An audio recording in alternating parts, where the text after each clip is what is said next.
Friends, हम लोग BPSC की बिहार पूर्वालोकन की बीपीएससी पूर्वालोकन की बुक कर रहे हैं और उसमें पॉलिटी का जो भारतीय राज्य व्यवस्था इंडियन पॉलिटी कर रहे हैं। आज 24वें क्वेश्चन से स्टार्ट करते हैं। हमारे संविधान लाइक शेयर सब्सक्राइब जरूर करिएगा और शेयर भी जरूर करिएगा। हमारे संविधान के अनुसार राज्यसभा कार्यकाल है, ऑप्शन ए है 2 वर्ष से एक बार समाप्त हो जाता है, प्रत्येक 5 वर्ष में समाप्त हो जाता है, प्रत्येक 6 वर्ष में समाप्त हो जाता है और समाप्त होने का विषय नहीं है। तो राज्यसभा जो है वो अस्थाई है, ये अस्थाई है, इसको कभी भंग नहीं किया जा सकता है। तो ये समाप्त होने का विषय नहीं है। और लोकसभा को प्रत्येक 5 साल में राष्ट्रपति द्वारा भंग किया जाता है। आगे देख लेते हैं। 83(1) के अनुसार राज्यसभा का विघटन नहीं होता है। यह एक अस्थायी सदन है। 1/3 सदस्य प्रत्येक 2 वर्ष की समाप्ति पर निवृत्त होते हैं और राज्यसभा के सदस्यों का कार्यकाल जो है वो 6 वर्ष है और लोकसभा के सदस्यों का जो कार्यकाल है वो 5 वर्ष है। राज्यसभा में उपराष्ट्रपति पदेन अध्यक्ष होता है, सभापति होता है और लोकसभा में स्पीकर होता है। किस सभा का अध्यक्ष उसका सदस्य नहीं होता है? राज्यसभा का, लोकसभा का, विधानसभा का, विधान परिषद का। इसका सही आंसर हो जाएगा राज्यसभा का। राज्यसभा का जो अध्यक्ष होता है उसका सदस्य नहीं होता है, ये उपराष्ट्रपति होता है। उपराष्ट्रपति जो होता है वो राज्यसभा का अध्यक्ष होता है। लोकसभा का अध्यक्ष लोकसभा स्पीकर होता है। राज्यसभा का पदेन सभापति जो होता है वो उपराष्ट्रपति होता है, वह राज्यसभा के सदस्य नहीं होता है। और ये 64 में है कि राज्यसभा का पदेन सभापति उपराष्ट्रपति होता है। राज्यसभा का पदेन सभापति कौन होता है? 26 ऑप्शन ए है राष्ट्रपति, उपराष्ट्रपति, प्रधानमंत्री, इनमें से कोई नहीं। ऐसे ही बीपीएससी टीआरई में क्वेश्चन पूछे जाते हैं, इनमें से कोई नहीं वाला ऑप्शन जरूर होता है। तो राज्यसभा का पदेन अध्यक्ष जो होता है वो उपराष्ट्रपति होता है। इस टाइम जगदीप धनखड़ है। अब आते हैं ये इनमें से कौन सा सही नहीं है? धन संपत्ति के मामले में राज्यसभा शक्तिहीन है। धन विधेयक की शुरुआत राज्यसभा में होती है, तो यही सही नहीं है। जो धन विधेयक है इसकी शुरुआत जो होती है वो लोकसभा में होती है।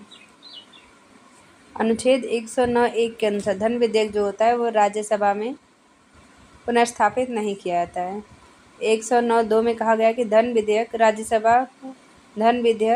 को 14 दिन की अवधि तक पारित करना होता है। धन विधेयक पेश किया जाता है केवल राज्यसभा में, लोकसभा में, राज्यसभा लोकसभा दोनों में, लोकसभा व राज्यसभा दोनों के संयुक्त सत्र में।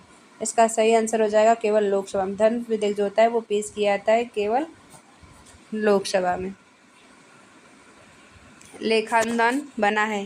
कैग की रिपोर्ट पर मतदान के लिए अप्रत्याशित व्यय को पूरा करने के लिए बजट पारित लंबित होने के कारण निधि आवंटन हेतु बजट के लिए। इसका सही आंसर हो जाएगा सी, बजट पारित लंबित होने के निधि आवंटन हेतु लेखानुदान बना होता है।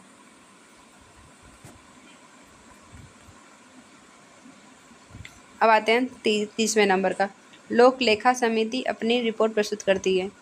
नियंत्रक एवं महालेखा परीक्षक को, लोकसभा स्पीकर को, संसदीय मामलों के मंत्री को, भारत के राष्ट्रपति को।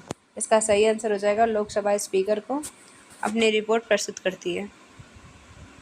लोक लेखा समिति द्वारा अपनी रिपोर्ट लोकसभा स्पीकर को प्रस्तुत किया जाता है। इसमें व्ययों का नियंत्रण होता है और लोकसभा के 15 सदस्य होते हैं, राज्यसभा के 7 सदस्य होते हैं और कुल 22 सदस्य होते हैं।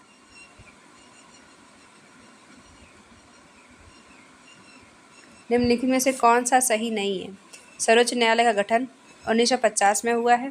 सर्वोच्च न्यायालय देश के उच्चतम न्यायालय अदालत है जिसमें अपील की जा सकती है। सर्वोच्च न्यायालय कोर्ट मार्शल को छोड़कर अन्य किसी भी उच्च न्यायालय अदालतों की सुनवाई कर सकता है।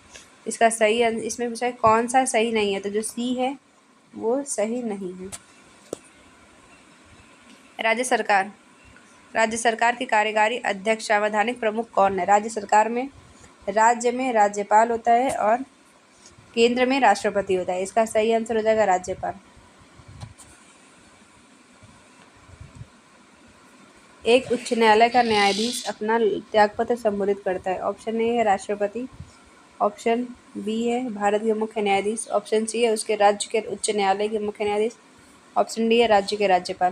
तो एक जो हाई कोर्ट का जज होता है वो राष्ट्रपति को अपना त्यागपत्र देता है। सही हो जाएगा ई।